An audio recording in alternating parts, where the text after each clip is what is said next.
Di mana titik tidak masuk akalnya? Di mana titik tidak masuk akalnya? Aksara film passwordnya. Film yang memiliki banyak begundal ini dibuka dengan pria bernama Surya yang baru sampai di bengkelnya dan berhasil melihat anak buahnya yang sedang melakukan challenge siapa yang tidur nggak bangun dia yang menang. Tapi challenge itu pun harus dihentikan oleh Surya karena ini minion bukannya kerja malah ingin mendelete-kan dirinya. Kalian berdua punya otak?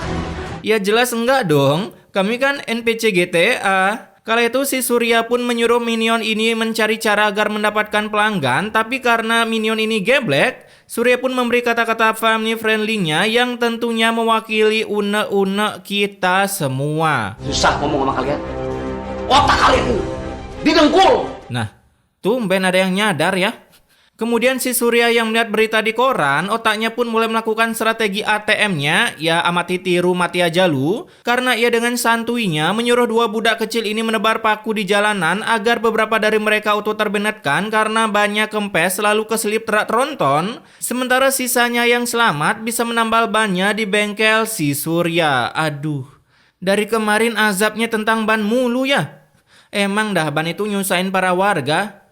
Oh iya. Ban apa yang menyusahkan para warga, Nana? Banteng. Dimana ketika malam harinya, si minion ini pun menebar paku-paku kematian di jalanan. Ini nebar paku apa nebar benih?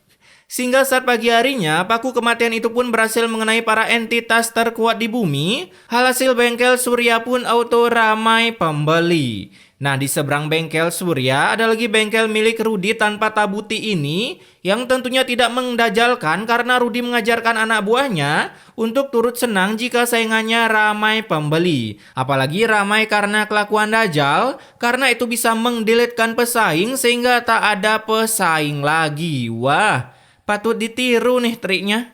Malam harinya tentunya si Surya langsung gacor parah karena para pelanggan pada top up untuk membeli banteng.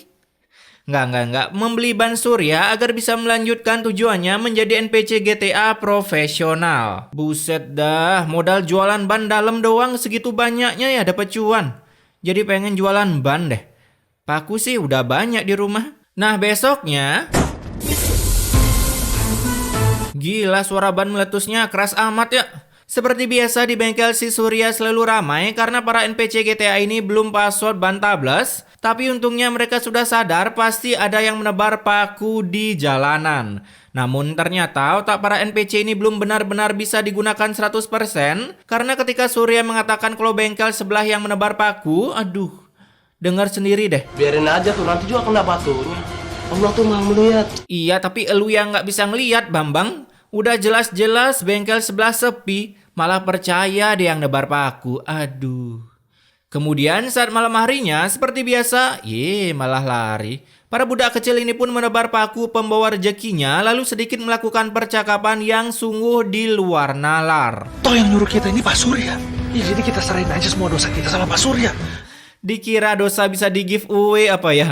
Nah, salah satu budak kecil Surya sempat memikirkan dosanya dan berniat resign dari kerjaannya, tapi lagi-lagi malah dihasut supaya stay di sana agar temannya ini punya teman di neraka jikalau dosanya tak bisa di giveaway kan. Sementara di rumah Surya, ia pun terlihat sedang asik menghitung cuannya yang tentunya menggiurkan sekali karena gila cuy. Satu kampung kali ya bannya bocor sampai duitnya sebanyak itu. Dan pada keesokan harinya, si Agus anak buah Surya yang sedang menebar paku pembawa rezekinya, ia pun berhasil dipergoki oleh satu skuad FF yang langsung mengejarnya. Tapi beruntung Agus berhasil bersembunyi di sebuah rumah janda dan seketika Pak RT mengeluarkan ulti Aldosnya sehingga ia pun berhasil menemukan keberadaan si Agus. Dimana sebelum digedik beramai-ramai, mereka pun memberi Agus dua opsi di check out oleh malaikat kematian atau jujur. Alhasil tentunya si Agus memilih jujur dan langsung dibawa ke rumah Surya untuk menanyakan kebenaran yang dikeluarkan cangkem si Agus. Karena di malam yang sunyi itu, si Surya tiba-tiba kedatangan rombongan squad game tiada dor. Namun sayangnya walaupun si Agus udah jujur, si Surya dengan gampangnya mengkelabui cangkem kejujuran si Agus. Apalagi ini para squad FF pada nge-lag semua. Bahkan saya pun sedikit nge-lag ketika mendengar kata-kata dari si Surya. Mungkin dengan melakukan hal itu, dia bisa diterima lagi jadi karyawan saya, Pak RT.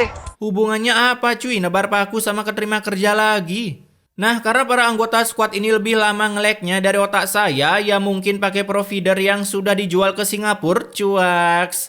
Mereka pun malah percaya-percaya aja, tapi untungnya mereka tak sampai mengedik si Agus akibat cangkem si Surya berkata, Agus ini anak yatim. sehingga si Agus pun boleh lockout dari war di Battleland of Dawn ini. Wah, kita baru aja menemukan counter agar tak digedik para warga ya guys, yaitu dengan menjadi Yatim.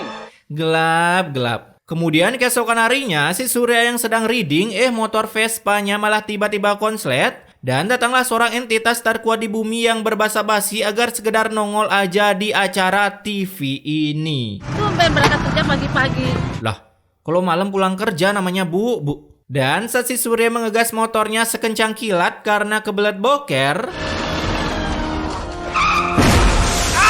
si Surya pun harus mengalami kecelakaan yang membuat salah satu kakinya disetubuhi oleh motornya sendiri. Lalu saat dibawa ke rumah sakit, aduh, ini dokter kenapa dah? Kira-kira sampai kapan suami saya pakai gips kayak gini? Ibu jangan cemas ya, nggak ada yang nggak mungkin kok Bu. Lah, ditanya apa, jawabnya apa? Beruntung figuran yang diutus jadi dokter ini agak konslet-konsletan, si Surya pun tak sampai terbenatkan, dan kan hanya kakinya saja yang diperban memakai tisu toilet, karena mulai sekarang Surya pun harus belajar menjadi pendengkleng profesional, akibat sering menyebut karyawannya dengan sebutan anak yatim.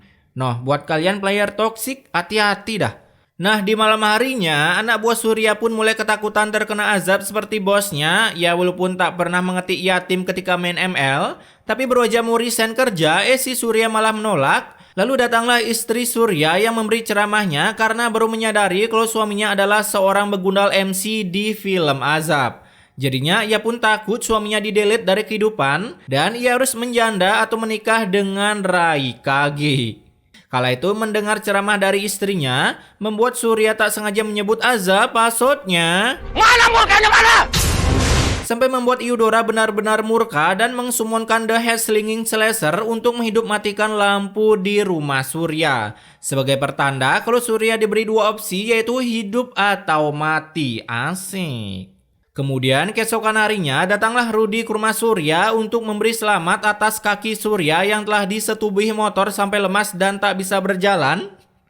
Namun mendengar itu otomatis si Surya menjadi emosi tapi tak sampai open war dengan Rudy karena tahu kalau sekarang ia sedang kalah damage dengan Rudy. Halhasil untuk melampiaskan emosinya, Surya pun malah open war dengan istrinya aja menggunakan cangkemnya dan berniat, Saya mau ke bengkel. wah, walaupun kondisi kaki dengkleng, si Surya tetap semangat ya cari uang. Ketika sampai di bengkel, Surya pun mengamuk-ngamuk karena mendengar karyawannya sok-sokan memakai bahasa planet Saturnus ke Surya.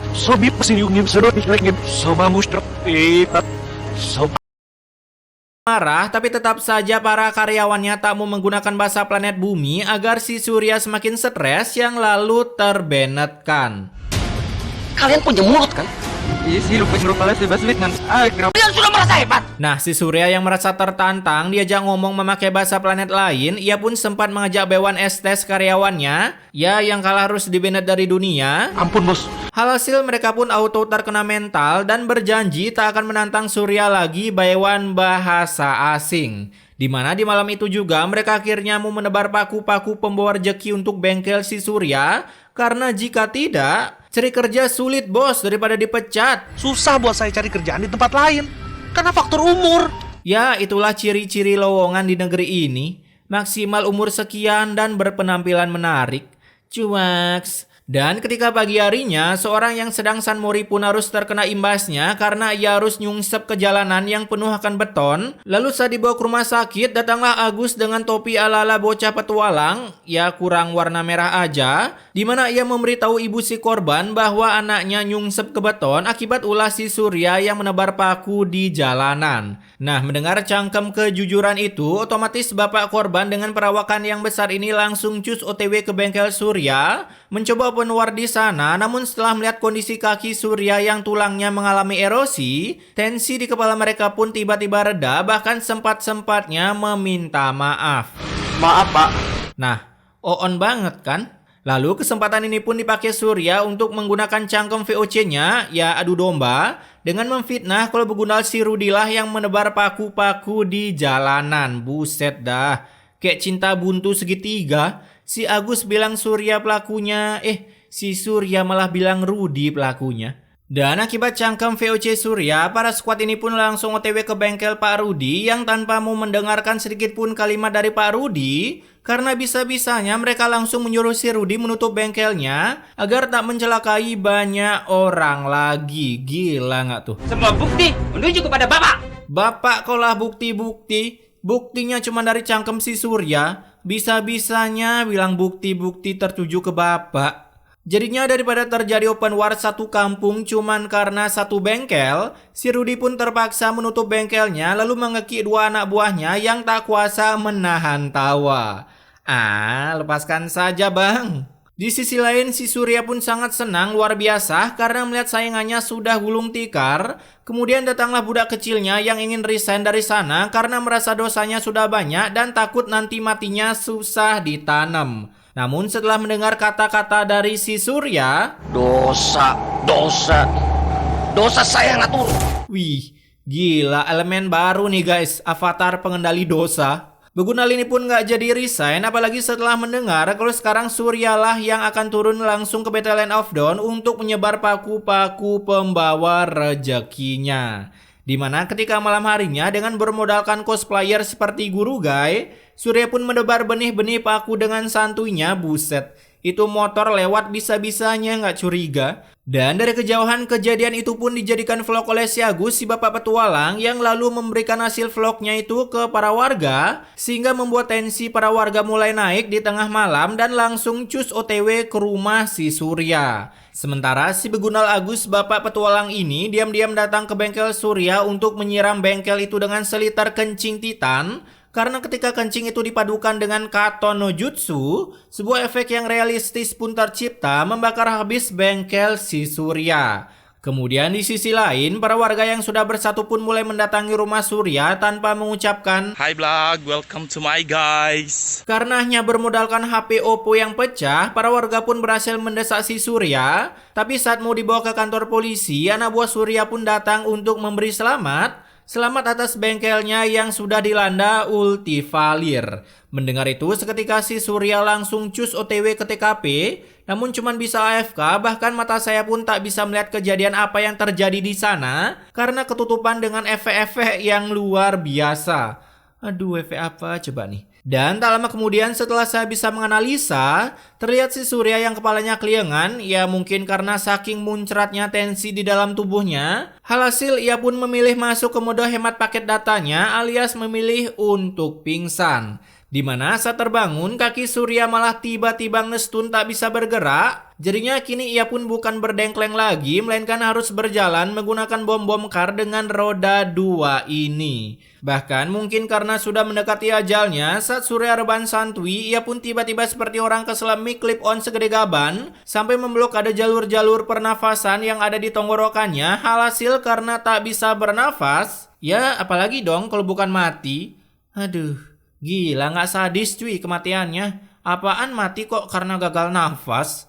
Nah singkat cerita, ketika si Surya sudah wasted, istrinya pun tak mau berangkat ke pemakaman dengan berjalan kaki karena akan membutuhkan waktu yang sangat lama. Jadinya ia pun berniat memesan go ambulan agar cepat sampai. Tapi sayangnya setelah menunggu sekian abad, tak ada satupun driver yang menerimanya. Ya mungkin pada mudik. Maka mau tak mau, jenazah si Surya harus didelivery menggunakan Johnson dengan skin pickup milik Bapak Rudy. Lalu dengan iring-iringan para warga seperti orang konvoy di tengah jalan, mobil pickup itu pun tiba-tiba bannya bocor sampai membuat keranda si Surya ngespon di tengah jalan lalu secara mandiri berseluncuran ke pemakaman. Nah ini kenapa gue bilang otaknya suka nge-lag. Udah tahu keranda jalan sendiri bukannya dikejar malah saling tunjuk-tunjuk. Nah karena saking lambatnya mereka jalan, keranda si Surya pun sampai menggedik sebuah pohon dan muncullah paku-paku di sekitar kerandanya yang sangat tidak masuk akal sekali adegannya. Kok bisa gitu loh? Tiba-tiba ada paku. Dan setelah menunggu 2 periode, akhirnya paku itu pun sudah selesai dicabut. Apalagi Johnson spek pickup milik Rudy juga sudah keluar dari bengkel. Hasil lanjutlah perjalanan mereka menuju pemakaman yang tidak diketahui jaraknya.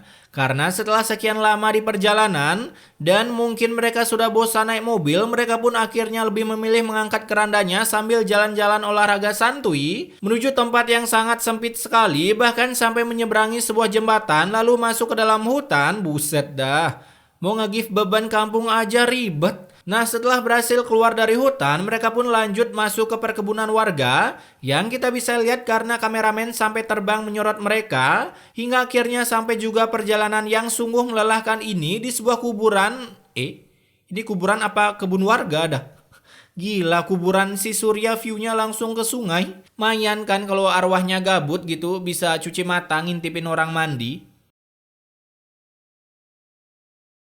Kemudian ketika Surya akan dikubur muncullah air yang mengecorot tak karuan, apalagi efek jedak-jeduknya tak bisa dikendalikan sampai membuat mata saya pusing. Alhasil karena efek tersebut membuat tanah di sekitar makam pun ambruk dan jenazah si Surya pun malah nyemplung ke sungai, hanyut seperti manusia yang mengapung tak karuan, melewati berbagai macam rintangan hingga akhirnya si Surya pun tak jadi di giveaway ke neraka akibat jenazahnya yang malah OTW ke Atlantis untuk syuting film Denny Manusia Ikan. Aduh, capek-capek bawa jauh-jauh malah hanyut. The real hasil yang mengkhianati usaha. Cek. Ya mungkin ini suaranya agak beda karena gue ngomong pakai mic dari HP. Jadi gue mau bilang kalau ini adalah konten terakhir gue sampai mic yang baru tiba. Kira-kira sekitar beberapa minggu deh karena gue belinya lewat online. Jadi ya udah deh. Bye.